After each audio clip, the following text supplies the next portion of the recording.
各位同学，大家好啊！很高兴能够再次和大家见面，我是大司马。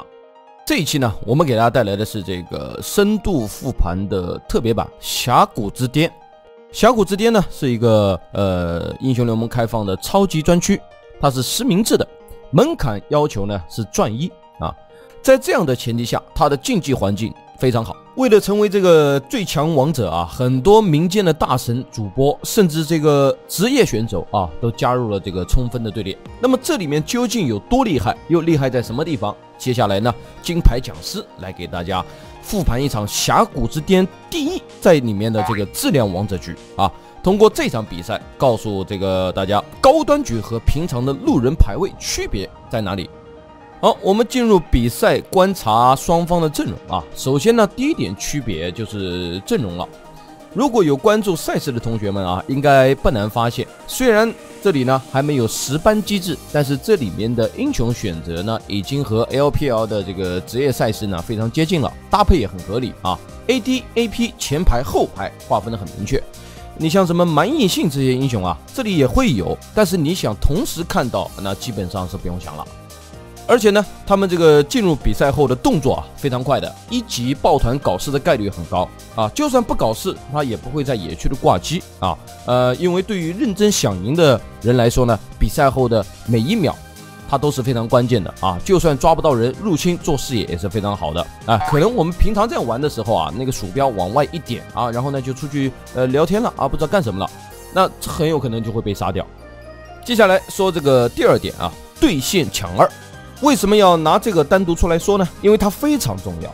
一个英雄他1级和2级的战斗力呢，差距是非常巨大的啊。2个技能打你1个技能，那结果不用多说，谁先抢到2，直接就能决定前期对线的走向。这里呢，我们来看一下两边双人路的对线，女警和露露仗着自己的手长啊，第一波兵线他们点的呢很舒服。维鲁斯和锤石的平 A 射程呢相对就比较短啊，被打得直退。那么蓝色方清线呢比较快的，而且呢这个锤石啊比较皮，他1级学 Q 想要占这个女警的便宜，结果呢被躲掉了。同时第2波兵上线，这里呢同学们要知道啊，双人路第2波兵3个近战兵后呢到2，这里有个细节，在还有最后一个近战兵的时候啊，女警呢攒着这个爆头和露露呢就已经开始往前压往前走了啊，想要卡位了。这个时候你只要敢回头啊，暴击点掉这个近战兵升到2，冲上去就是一顿重锤啊！这个维鲁斯想多摊一个补刀，结果呢被锤得满头包。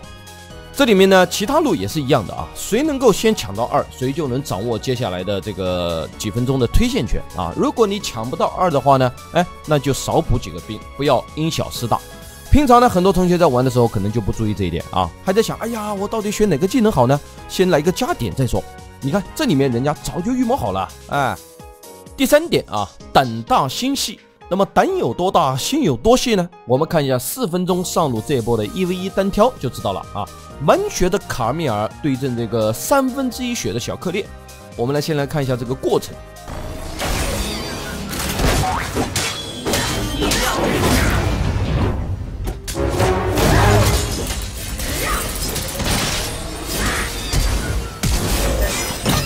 这波克烈啊，可以说打得非常之秀，他能够反杀卡米尔，很大程度上呢要归功于用 Q 躲掉了卡米尔的 E 技能的击晕啊，不然第一时间呢就会被卡米尔秒掉。这个呢是他的胆大。但除此之外呢，还有个更重要的细节，就是呢他始终有一个技能点没加，因为我们都知道克烈的 W 啊，它是一个被动技能，它是不可控的啊。所以呢，在卡米尔追进草丛的时候，克烈现学 W 技能直接触发，你看这波啊，1秒4刀，瞬间上马，直接反败为胜。这波是真的皮。很多英雄呢，他有类似的细节，偶然背后呢，它是必然啊。多认真的看这个峡谷之巅这种高端的 OB， 可以学习到很多的技巧。第4点，节奏的掌控。什么时候该做什么事情，并不是一句话就能说得清楚的啊！因为多数的时候呢，它是需要依靠经验去临场来判断。可能很多同学拿到优势之后啊，就开始膨胀了啊，想的呢就是对线去滚雪球，然后呢杀崩对手，或者呢叫这个打野来越塔强杀。那这样做呢也没错，但是我们看看这个克烈呢他是怎么做的。克烈呢来到下路，直接利用大招配合打野与线上越塔强杀了对方的这个维鲁斯啊。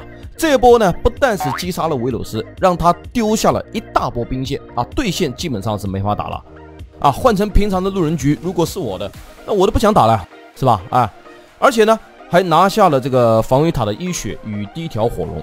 如果他没有来到下路，而是自己一个人在上路打，那是绝对不可能有这种效果的。哎，这就是节奏。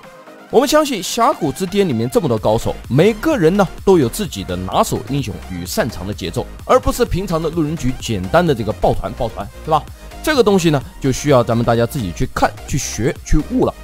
第5点，视野布置。这一点呢，我们相信各位同学应该比较容易理解啊。虽然我们是上帝视角，但是呢，我们可以看到双方的这个小地图上密密麻麻布置了大量的眼位。那这个时候，视野就是他们在时刻沟通最重要的信息，也象征着他们行动的目标。越下路呢，则在下野区和这个下草丛处布置视野；团中路呢，则在两边的这个河道两边与野区的入口布置视野，对吧？对方线上少人，遇到比较危险草丛的时候呢，就要叫上队友掩护，再去做视野，对吧？哎，这样的这个路人局啊，看上去就很舒服。就拿本局来举例，12分钟的时候呢，紫色方抓到了这个做视野的露露，导致了蓝色方的下野区的视野真空，这就给了劣势的紫色方打赢接下来团战的这个机会。草丛里插着针眼，小人往这一蹲啊，只要你敢来，就喂你吃鲨鱼。而且呢，你插假眼也没有用啊，针眼呢会给它屏蔽掉。结果蓝色方最肥的克烈被秒啊，女警吃鲨鱼，那像这种团战呢就不用想了啊。这个呢就是视野的优势，导致先后手的重要性。整场比赛呢，我们可以看到双方呢，他打到哪里眼位就布置到哪里啊，非常的多，打的呢就很舒服，你的思路呢自然就很清晰。这种高端局的辅助插眼数呢，一般超过每分钟1个以上啊，比赛呢还会更多。那平常打路人局，同学们可以感受一下这其中的差距。当然了，光靠视野也不能拯救世界啊！最后呢，还是有着巨大优势的蓝色方获得了胜利。时间呢有限，这一期啊就到这里了。如果同学们呢觉得有用，以后不妨多去这个峡谷之巅观战一手啊，一定能够学到很多东西。我是金牌讲师大司马，那么我们下课了啊，下期再见，溜了。